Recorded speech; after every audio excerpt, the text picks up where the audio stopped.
Nous sommes en train de vivre une situation extrêmement préoccupante. Le 12 septembre, les street medics, ces soignants des rues et des manifestations, sont la cible de la police, traités comme de vulgaires casseurs.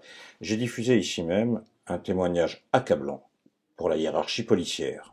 L'équipement de protection individuelle m'a été supprimé et je ne Par suis pas qui? le seul. Par le commissaire qui est à l'arrière de la manifestation. On est là neutre, on est là pour soigner les gens. Mais bon, voilà, le commissaire ça l'a pas plu. Et il y a un autre commissaire après qui a chopé un autre médic et qui l'a mis en garde à vue là tout à l'heure. Quelques jours plus tard, on apprend, avec le nouveau schéma national du maintien de l'ordre, que ce sont les journalistes à leur tour qui se trouvent menacés, s'ils exercent leur métier, contre la volonté policière. Les policiers pourraient alors cogner sans témoin, sans image. Le pouvoir isolé semble pris de peur panique. Après la crainte de se voir exploser au visage la gestion toujours catastrophique de la situation sanitaire, il y a la situation sociale qui annonce soubresauts et révolte imprévisible, avec les cortèges de fermetures de boîtes, d'usines et les centaines de milliers de licenciements, des millions de nos concitoyens rejetés dans le dénuement et bientôt dans la misère. Un gouvernement républicain, déterminé, responsable, dans un État souverain, pourrait s'opposer à la volonté d'actionnaires souvent hébergés à l'autre bout du monde, qui, de façon assez normale, tout compte fait, pour leurs propres intérêts, délocalisent les entreprises pour trouver du travail à moindre coût et accumuler des profits toujours plus importants. Ils mettent toujours deux logiques qui s'affrontent.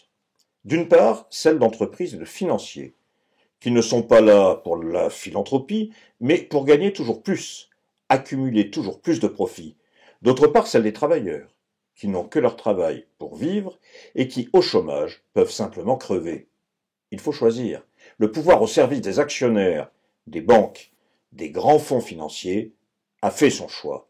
Il a accordé des aides massives. Il a exigé, dit-on, des engagements de la part de ceux qui les ont empochés, et puis plus rien. Des cris de vierges effarouchées, voilà tout, tout simplement. La loi de la propriété s'impose. Il n'y aurait rien à faire de sérieux pour protéger ceux qui vont inévitablement en subir les conséquences. Il serait pourtant possible aujourd'hui. Comme hier, cela aurait été possible à Continental, à Goodyear ou ailleurs, d'imposer la loi du travail à celle du capital. Les usines sont rentables, elles ont la main-d'œuvre, elles ont des débouchés.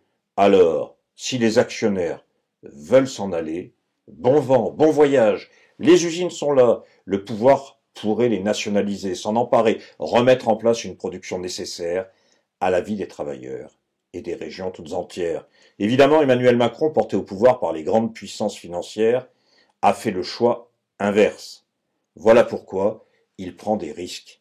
Il mise sur la peur pour contenir la vague de fonds qui s'annonce. La peur, comme la planche à billets d'ailleurs, n'a qu'un temps. Comme la Macronie n'a qu'un temps aussi.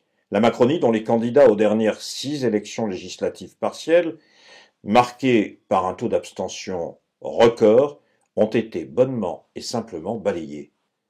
Soignants des rues et journalistes menacés indiquent que le régime veut durcir encore plus ses rapports au pays, aux citoyens. Mais jusqu'où? C'est bien là que la Macronie prend un risque sévère. Les gilets jaunes pourraient bien n'avoir été que la répétition générale de ce qui, inévitablement, s'annonce.